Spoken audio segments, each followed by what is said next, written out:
give me just a moment to give you a Phantom review. A Phantom review, I hear you ask. What is a Phantom review? Phantom Review is a series debuting today where I review things such as games, films, and TV shows. For the most part of the series, I will be discussing games and giving them a rating, which will be placed on a ranking system, which we shall call the Rankscape, which will hopefully give you an idea about whether you should try it out or not.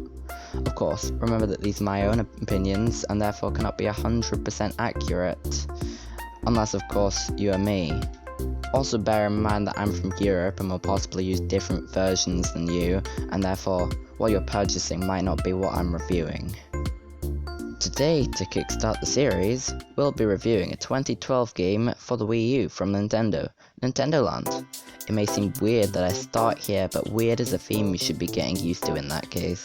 Nintendo Land was a party game within the first 30 released Wii U games in Europe, which up to 5 players can play. You need Wii remotes for this game because Wii U controllers, these bad boys, cannot be used. To get the full extent of the game, you'll need one Wii U console, one Wii U pad, and 4 Wii remotes. Unfortunately, you can't use the Wii U controllers, and I'd recommend having a Wii remote. Within the game, there are 12 different mini-games. Some of my favourite out of these are The Legend of Zelda, Battle Quest, Archery, and Swordplay. A great game where you fight your way through monsters to acquire the Triforce. There are plenty of levels for everyone to enjoy. Pikmin Adventure, Tame the Wilderness, an adventure game where you either have to explore and fight your way through the natural environment or speed through towards the end without losing your life. Metro Blast, Deep Space Shootout. Ground and air fight on a mission against the creatures, aliens, cyborgs. Plenty of versus modes available for people who hate each other. Mario Chase, The Great Getaway. In this game, Toads chase Mario, and if Mario persists to capture for long enough, he wins, otherwise the Toads win. Luigi's Ghost Mansion, Haunting Hijinks. This game follows a ghost trying to haunt the ghost capturers, who all look like Luigi for some reason. I guess the Mario Bros have a lot of cousins. The catchers all flash their lights, trying to catch out the ghost and vice versa. Whoever is the last team wins. Donkey Kong's Crash Course, Full Tilt Obstacle Course. You must tilt the Wii U pad in order to get a vehicle through the course without any splats. To earn the highest points, you must get as far as you can in a fast speed with as few splats as possible. You start with 3 lives but can earn more if you collect bananas, which are placed around the course. Also, time travel exists, so use it if you have any friends. Balloon Trip Breeze, Float with the Wind. In this game, you must try and move with your balloons in the wind to try and get as far as possible. You can earn additional points by managing to deliver packages to each island and land on the number 1 podium, like so. Like so. There are 5 other games which I've spoken about in my blog. Wait till the end for more details. Anyway, another cool feature is the Attraction Tour, a train you can ride to a multiplayer mode where you verse another player in various attractions. They usually cut to the point, so it doesn't take as much time as attractions usually take if you keep going. But it is very nice. I went up against Moon 14 and it didn't go so well for me. The graphics for this game are pretty nice, and I quite like the toy gimmick the game has. This game certainly has a lot going for it in the addict range, because I've played it for 64 hours. You can buy Nintendo Land on Amazon for around £15 at the moment of my recording, but you can certainly get it cheaper second hand. You can also get it with a Wii U if you haven't got one, although I'm not completely sure that would be a good investment. But you can buy it for £115 with Nintendo Land. If you don't have a Wii U, however, think carefully before buying one.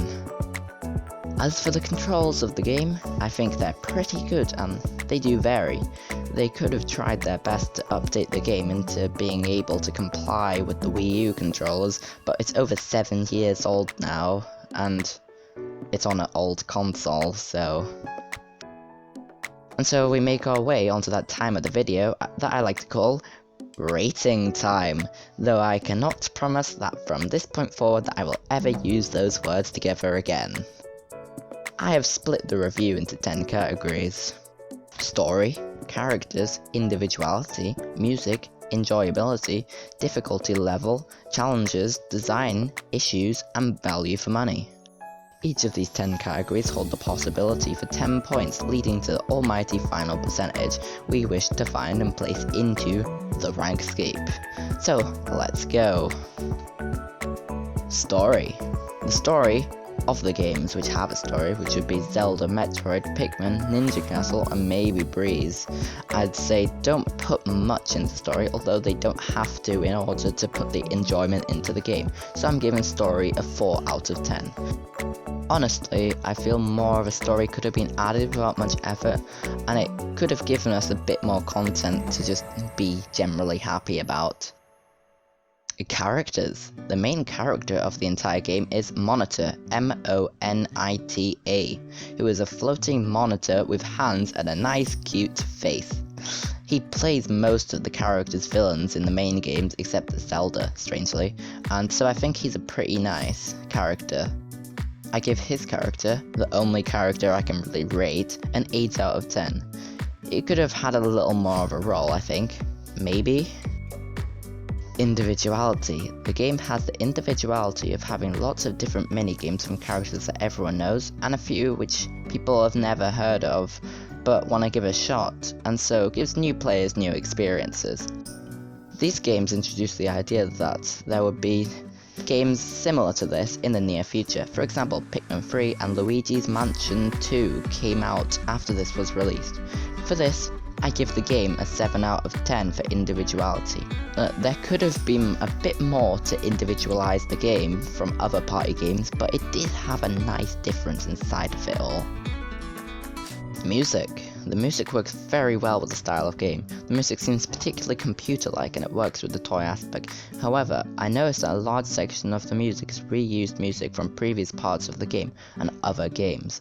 For this, I give the game a 7 out of 10. There is a large range of music, and I do like it, but I feel like it could have had a little more originality, perhaps? Enjoyability. This game has lots of aspects of enjoyability, and it increases that by letting you play and have fun with others. Sure, it gets old every so often, but it is really nice while it lasts. Enjoyability? 10 out of 10?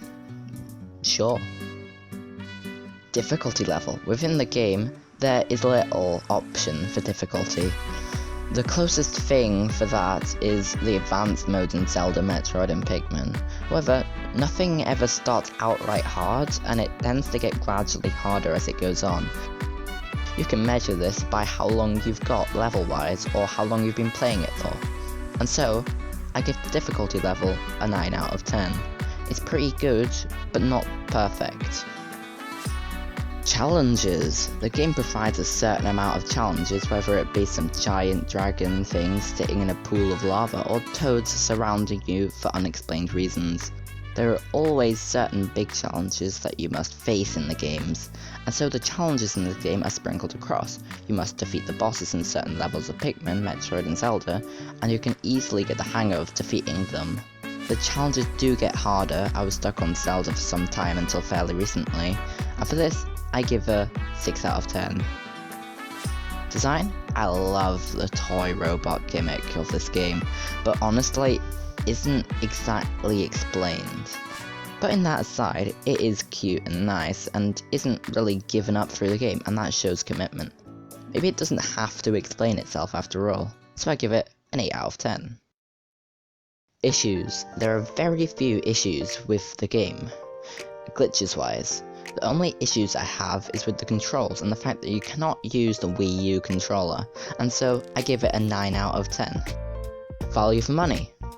Although I cannot confirm the original price of the game, its current price is £15 and is certainly worth the hours I have played on the game. It also comes with the potential friendship and bonding with family members. I give for this a 10 out of 10. There are lots of amazing games within this £15 box. It's very fruitful. And with that, we add up the scores to be 78 out of 100. That's pretty good. And so we place this into the rankscape. And we wait for a game to challenge it, taking either last or first place. Who knows whether that'll ever happen? In more detail, you can find this review on my blog. This blog is truly magnificent and can be found in this video's description. Good luck. If you have any ideas for future reviews or other details about Nintendo Land, please place them into the comments and I'll try my very best to try and create it, though it might take some time. And wow, this is a scripted video, could you believe it? Yes? Oh, I enjoyed writing the script, and if it worked well, then it was definitely worth it. I have a few ideas, but I'd love to hear any others. It takes a while to write the scripts and then edit the videos, so I prefer to know what other people will be interested in rather than me just doing whatever, even if the series isn't gonna be watched. Maybe I should have picked a popular game first. Pfft, no. For now, this has been a Phantom review. Try to keep sane.